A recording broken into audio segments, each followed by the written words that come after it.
The patch notes have finally dropped, and it's time to find drek'thar's fate. Could you imagine if they buffed him? That would be insane. But no, thankfully, they nerfed him. drek'thar is now wreck'thar because he got wrecked. And he now only summons one minion instead of two, which is what I think a lot of people were hoping for, but it does kind of ruin the flavor, so we didn't know which way they were going to go. They've been real quiet and secretive about this. They've only just now telling us what the patch notes are going to be right before the patch hit. Anyway, I think this is a huge nerf to drek'thar. I don't think it's enough to see him get removed from decks, because it is still a good card. But the thing about drek'thar, if you've been playing it or you've had it played against you, especially in Naga Demon Hunter, you get your one high value minion, like your Puffer Fist or your Sethino or whatever, and then the other one you're hoping to get is the Treasure Guard. The Treasure Guard serves two purposes. One, it draws you a card, so it negates the card cost of playing drek'thar, and two, the taunt helps to protect your high value, high attack minions like drek'thar and whatever the other minion was. It's a very, very effective 1-2 punch. So now if you get your Sethino out or whatever, it's just, that's it. It's going to be wide open, and it's going to be a lot easier for people to deal with. So not only is it less stats, not only are you losing the card draw in a lot of cases, but whatever, if you pull out of it, is going to be a lot more vulnerable. So this is really going to hurt the power level of the card quite a bit, but I'm happy to see it. I'm tired of drek'thar. Everyone's tired of drek'thar. He had it coming, should have kept a low head, and maybe he would have gotten through, but no, he had to go muck up the whole meta, so he's getting wrecked. Then we got multi-strike, going to 2 mana. Very happy to see this. I was really hoping this would get hit.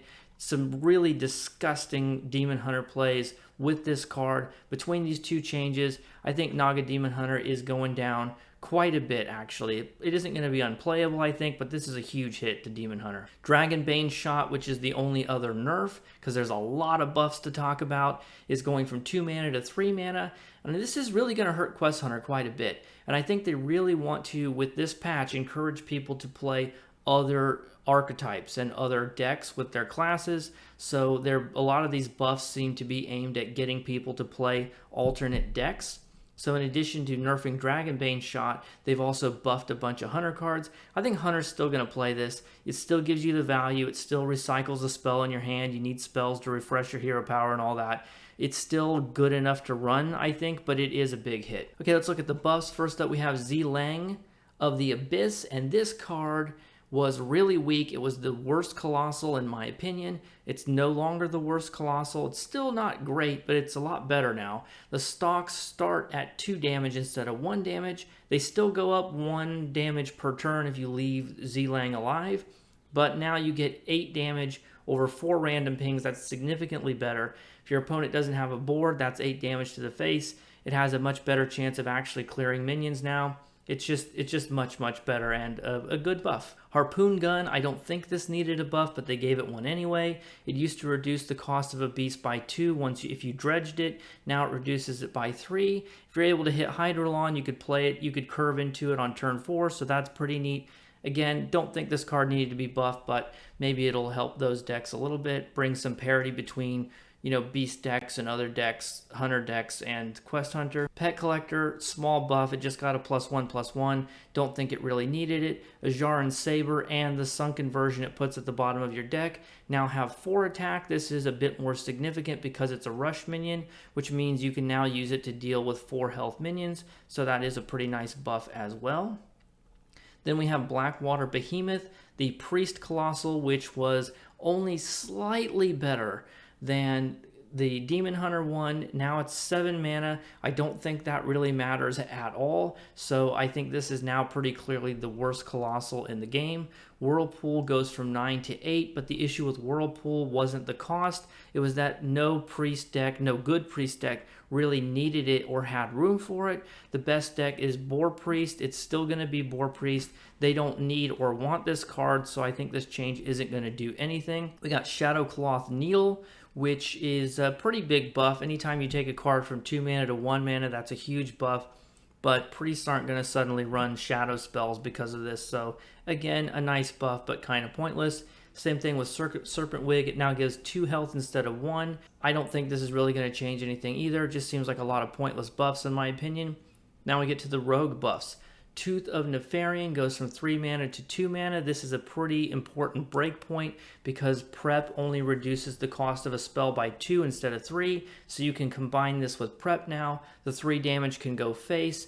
Discovering a spell could be pretty powerful. Pirate Rogue seems like the kind of deck that kind of is already figured out. I don't know they're going to find room for it. I think it will still be the best Rogue deck, so it's a neat buff. I don't think it's really going to change much. SI7 Smuggler. Now, new battle cry, summon a random 1-cost minion improved for each other SI7 card you played this game. Before it started at 0, so you get 1 more mana cost minion than you would have before.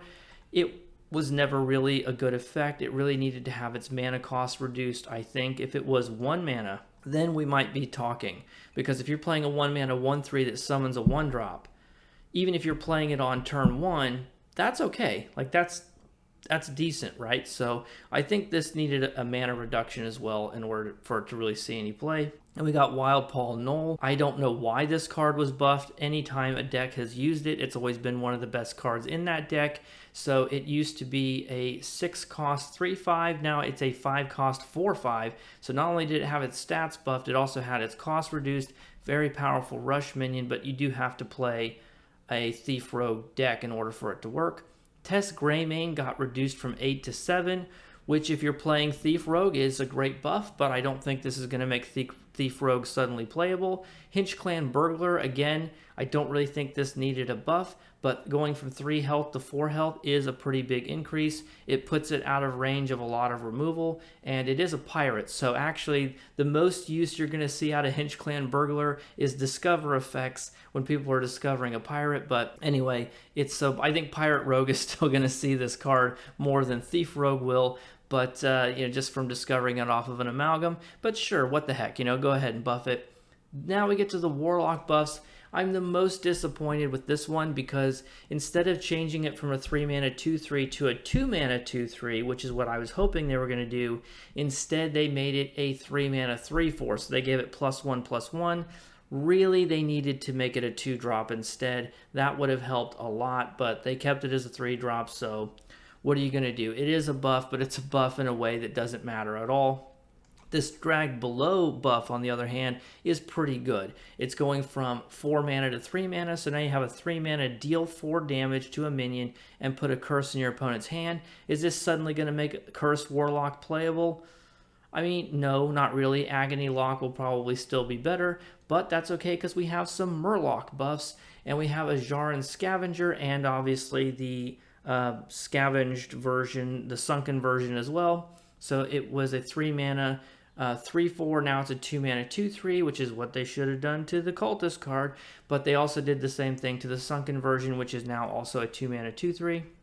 I don't think this is going to help Warlock in any way, but the Bloodscent Vilefin went from a 4 mana 4/4 to a 3 mana 3/4. Again, maybe this will do something. It's possible, but I don't think so. It's certainly worth trying Warlock out with these changes to see if it's any better. I'm glad they're giving support to other archetypes as well as just doing the nerfs, but I don't think these buffs are strong enough to make any of these other archetypes actually good enough. There's a bunch of Battleground updates as well.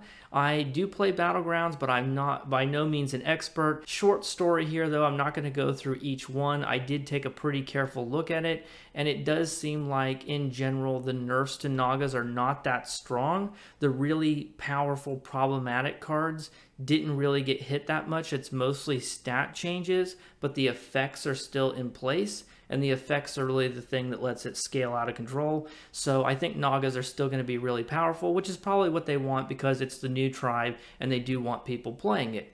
So I'm excited to get out there and test out these changes once the patch goes live. Let me know what you think in the comments of these patches.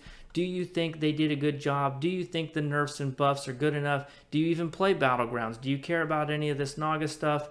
Like and subscribe if you want to see more of my stuff in the future. Take care. I'll see you in the next one. Bye for now.